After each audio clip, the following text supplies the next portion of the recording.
She has this amazing personal project called We Read Too, which is an iOS app that helps people discover authors of color, which is so necessary when major review sites just don't seem to do that.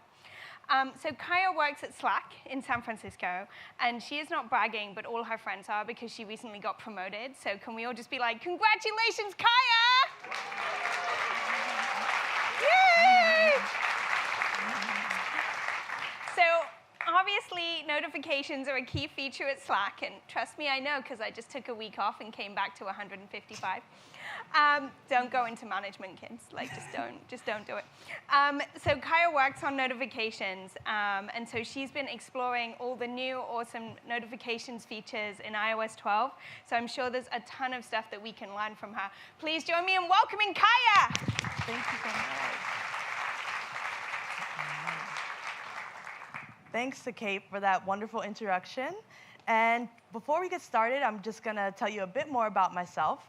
So like she said, I work at Slack on the core product messaging team, focused on notifications and accessibility.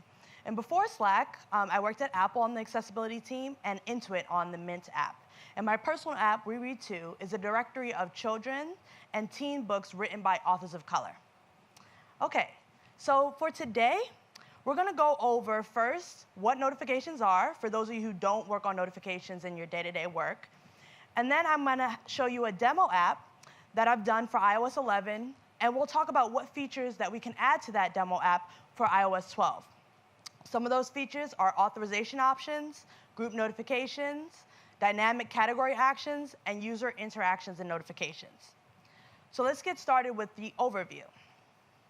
So there are two types of notifications. Remote push notifications, which require you to have a separate server, which you need to send a JSON payload over to APNS, and then Apple will then send that notification to the device. For the purpose of this talk, we're going to focus more on local notifications because you can create and schedule them from within the app. So let's go over an example from Apple on how to actually schedule a local notification. First, you need the content, what the actual notification is going to say. In this case, we're going to schedule a notification for a weekly staff meeting. After you created the content, you want to figure out when you want the notification to trigger. And in this case, we're going to use a calendar option because we want it to trigger every Tuesday. After you've figured out when you want the notification to trigger, then you actually create the UN calendar notification trigger. And there are a couple of different triggers you can actually create. So you can create a calendar trigger or a time interval, which says, I want to send the notification 5 minutes from now or 5 seconds from now. Or you can do a location trigger, so that when the user is at a particular location, that's when the notification is going to trigger.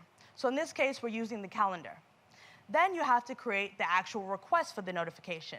And as you can see, I have a unique identifier that I'm creating to put on the notification request. That way, you can separate all notifications from each other.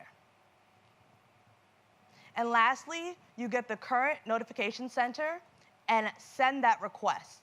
And then that will cause the notification to be triggered according to the calendar date that I've set. A couple of features released in iOS 10 related to notifications, one being the notification service extension. And this is a separate target that you can add to your app, in which it will be triggered when the notification gets delivered to the device. And it allows you to modify anything you want before the user actually sees the notification. So this is really useful if you have any encrypted data in your notification. When it gets to the service extension, that's where you would decrypt it so that the user can then see the content.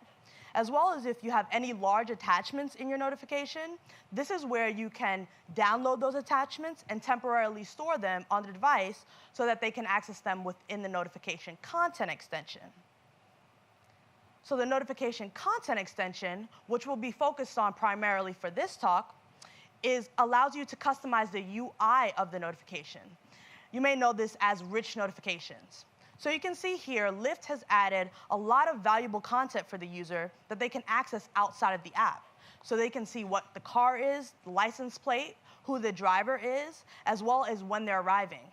And they also have quick actions. So quick actions are super valuable to the user because it allows them to take direct action for your app without having to go into the app itself.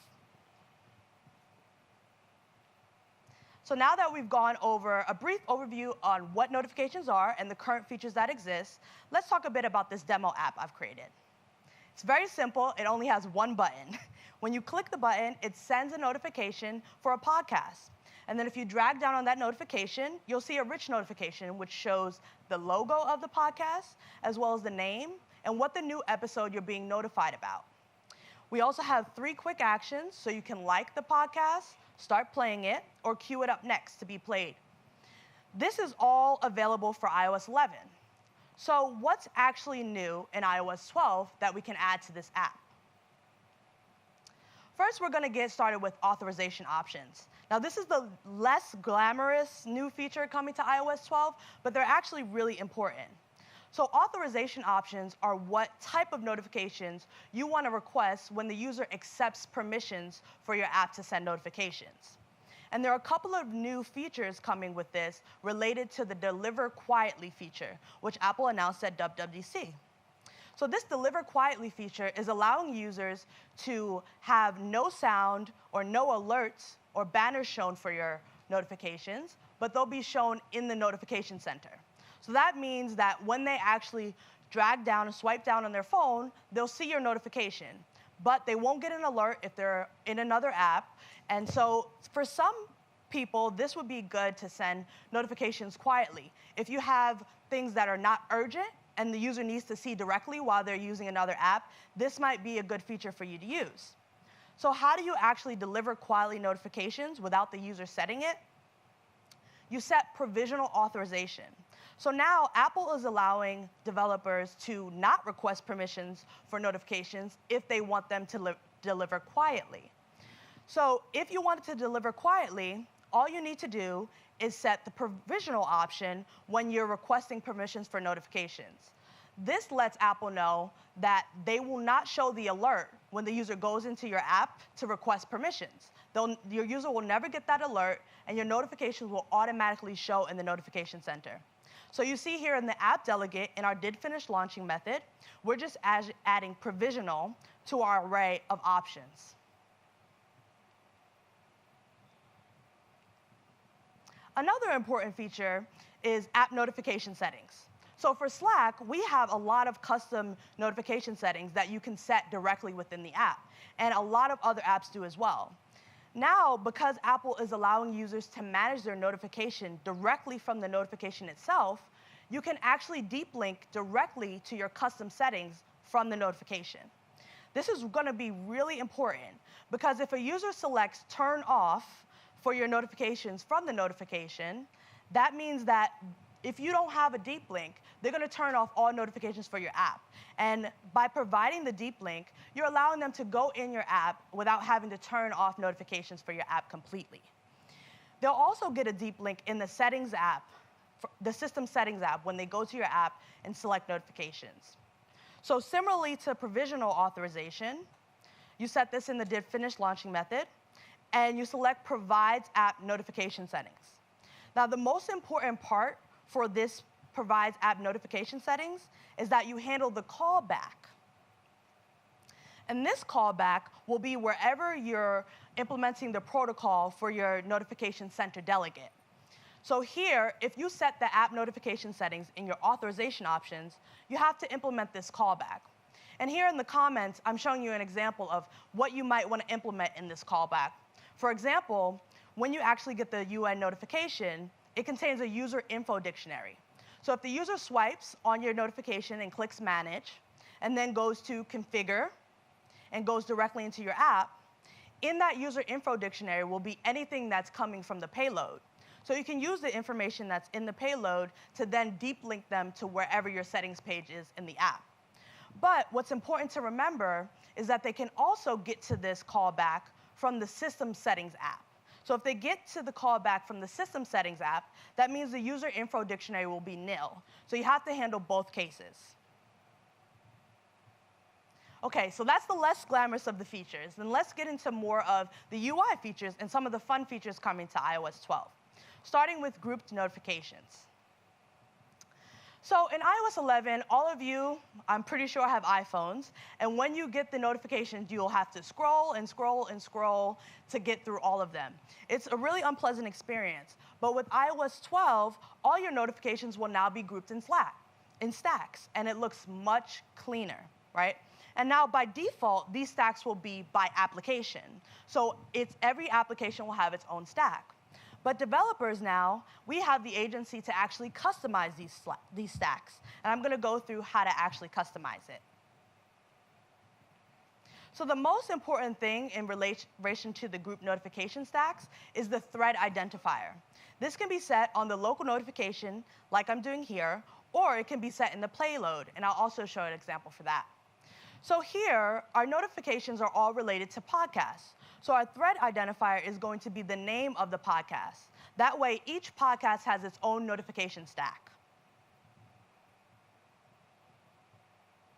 Here you can see, this is the payload that would be sent from your provider server over to Apple's push notification service. And it has a different name, but it's the same concept. You have thread ID, and in this case, I'm setting it to startup, so that all the startup podcast notifications will be grouped together. Now, there's even more customization you can do for these summaries. So here, for this stack, we have something saying 2 more episodes of startup. That's something that I've set myself, and I'm going to go over how you can do that as well. If you don't actually set the summary identifier for your group notification stacks, it's just going to say more notifications, which is fine, but I think it's great to provide more context to the user on what the actual notification stacks are. So let's go over how to actually do that. So here you can see I have this string, which I have an int format and a string formatter. In this case, I just say more episodes of, and I'm responsible for actually setting that string formatter.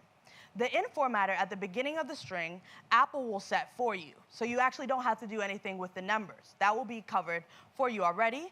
But if you add any additional formatters to the string, you're responsible for setting that.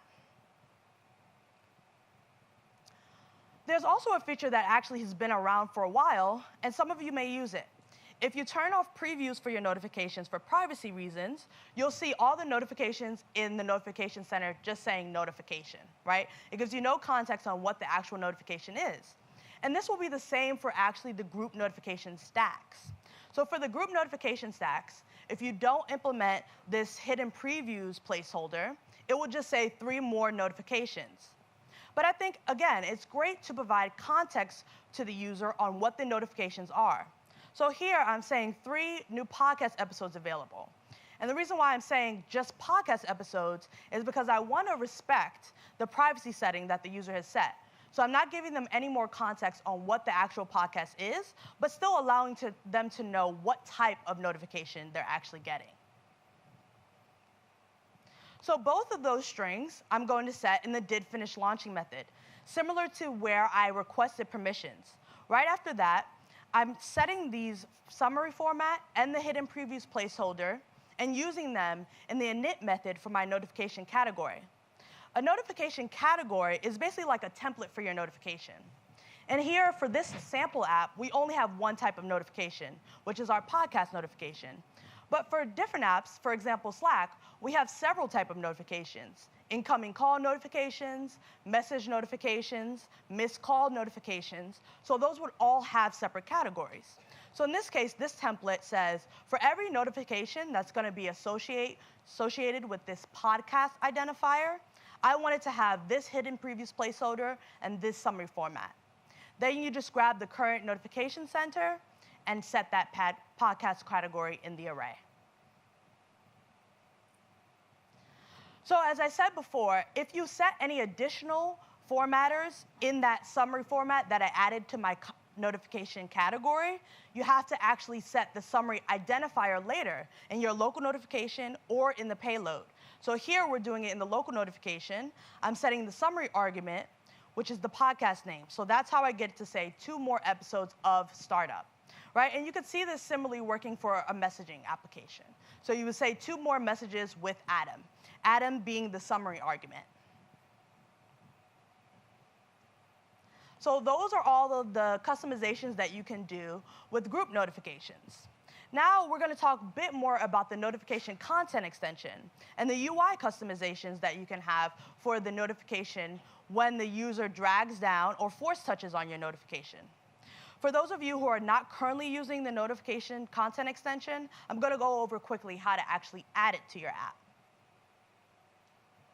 First, you want to go to File, New, Target, and then select the notification content extension. It will ask you to activate the scheme, and you would select Yes. After you've added it to your app, you're going to get your info plist, a view controller, and a storyboard. There's a lot of important information that you need to include in the info plist in order to get this working like you would like. For example, first, we have user interaction enabled. That is a new feature coming to iOS 12, which I'll go over last. Then we have default content hidden, set to yes. And I'll show you what happens if you actually do not set that to true. And lastly, we have the content extension category. You can have this as one string or an array of strings if you have several categories that you want rerouted to the content extension. So as you see, if you don't set the default content to hidden, at the bottom of the notification, it will actually show the regular notification as it would be without any rich notifications or custom UI that you've set. And this is really repetitive, and you don't really want this behavior to happen, so you should set that to yes.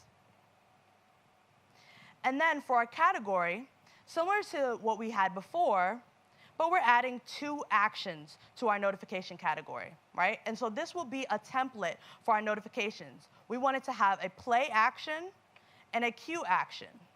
And it's really simple to set these actions, as you can see. You just need to instantiate a UI notification action, give it an identifier, and a title. Now, for iOS 12, what is really cool is instead of just having the user select an action and the content extension being dismissed, you can now refresh the actions in relation to their response. So here you can see in the GIF, I'm hitting play, and play turns into pause. And when I hit add to queue, it goes to remove to queue. So this is what we're going to want to do to cycle between these actions. And I'll show you how we can do it in the view controller of the content extension. So here in the didReceiveResponse method, in the view controller of the content extension target, we're going to grab what the current actions are. And after we grab the current actions, we want to check what action the user actually selected. So in this case, if they selected the play action, we're going to create a new action, the pause action, and then replace it where the play action was. So that's how we're getting that back and forth nature when they're selecting on the notification action.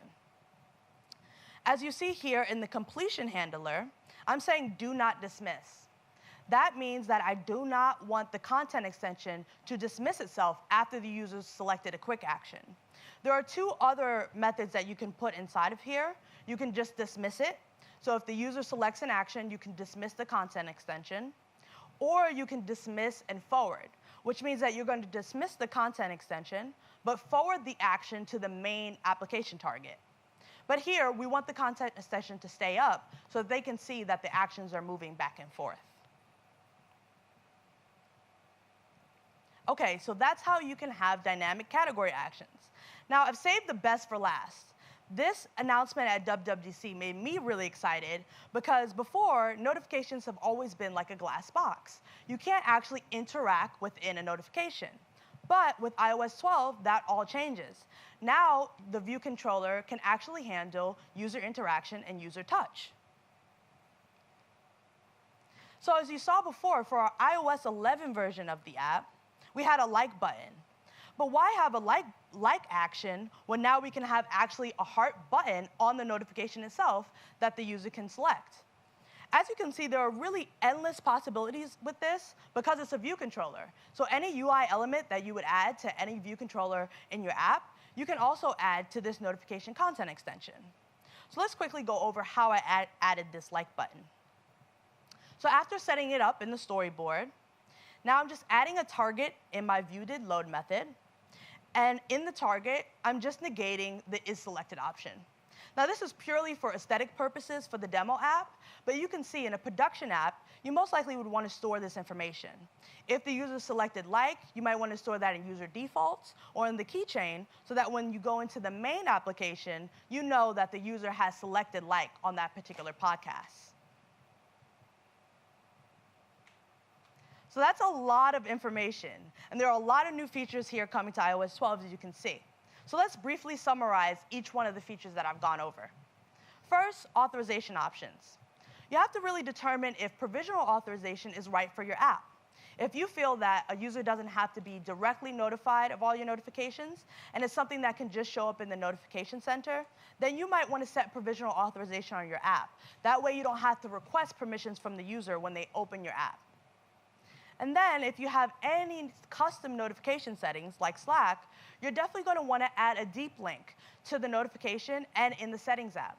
That way, if the user does go to turn off your application, notifications for your application, you can then have them go directly to your app and customize the settings there instead of just turning them off completely. Group notifications are going to be really important in iOS 12, so you have to determine if custom stacks make sense. If your app is okay with having all of the notifications in one stack, then you don't have to do anything here. But if you want to customize those stacks, you have to make sure you set the thread identifier and create a summary formatter for the hidden previous placeholder and for all of the regular notifications themselves. And then lastly, if you're already using the content extension for rich notifications, there's a lot now more that you can do with iOS 12. So take advantage of these things. Figure out if dynamic actions make sense, if the quick actions that you're providing more value to your user, if you want to provide an update after they've selected those actions, you're going to want to handle that in the div receive response method of your content extension. And then, if you already are using rich notifications and you have a view controller set up, add UI elements that the user can actually interact with. Anything that's simple and makes sense and won't overwhelm the user, I think would be great to add to the content extension. If you're interested in playing around with this demo app and you already have the Xcode beta downloaded, you can go to my GitHub and fork it there and download it and play with the app yourself and see how you can customize the notifications even further. If you'd like to contact me, you can contact me on Twitter or go to my website. Thank you so much for listening.